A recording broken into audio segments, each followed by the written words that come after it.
Welcome to Crisis in Perception, where we examine the systems shaping our world, one book at a time. For this explainer, we're going to dig into the core ideas of Ibram X. Kendi's National Book Award-winning work, Stamped from the Beginning. It's a really deep historical analysis, and it tackles a very specific and very persistent puzzle. So, what's that puzzle? It's this. Where do racist ideas actually come from?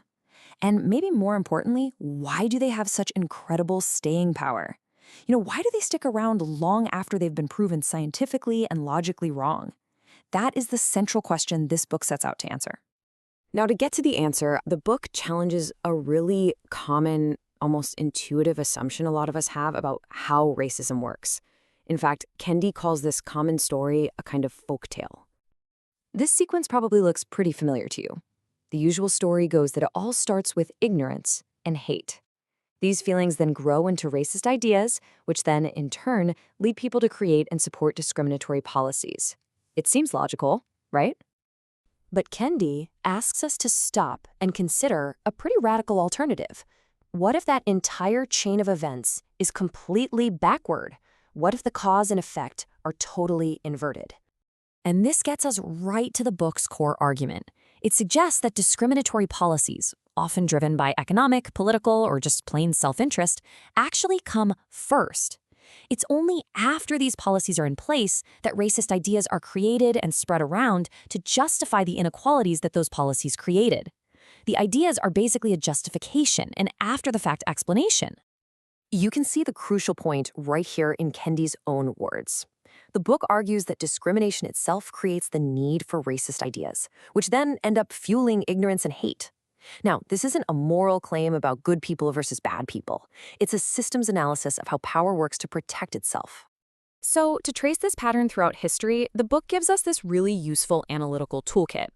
It identifies 3 distinct voices, or frameworks, you could say, that have been competing for centuries to explain why racial disparities exist in the first place. This table lays out the 3 camps perfectly. You've got the segregationist, who argues that disparities exist because Black people are biologically inferior, an idea used to justify slavery. Then there's the assimilationist, who suggests disparities are caused by a mix of discrimination and the supposed inferior culture of Black people, which leads to paternalistic uplift programs. And finally, you have the anti-racist viewpoint, which argues that since all racial groups are equal, any disparity you see must be the result of racial discrimination. Okay, so if policies really do come first, how exactly are the ideas that justify them created and spread? The book offers a really powerful metaphor to help us visualize this process: an ideology machine. And this is the machine's entire purpose. See, ideology isn't just a set of beliefs people have. It actually functions as a stabilizing mechanism for a system of power. Its job is to take the unequal outcomes created by a policy and make them seem normal, logical, or even righteous. That way, it suppresses resistance. Just imagine this for a second. A policy is passed for self-interested reasons, and it creates a racial disparity.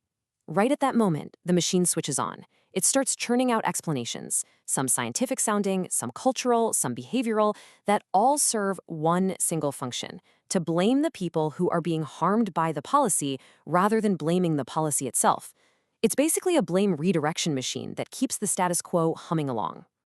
When you put all this together, it offers a fundamentally different way of seeing the relationship between what we believe and the world we live in.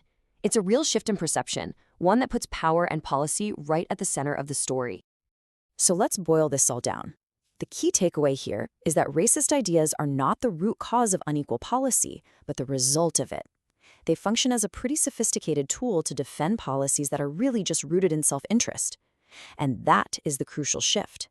It moves our focus away from trying to change individual hearts and minds and instead directs it toward the concrete, systemic impact of policy itself.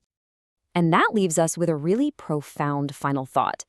If the ideas that fill our public conversation are so often the consequence and not the cause of the systems we live in, well, where should we be directing our attention to truly understand and address the challenges that are shaping our world?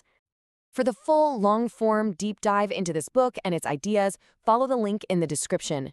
If you enjoy these explainers, please subscribe and comment with books or topics we should explore next.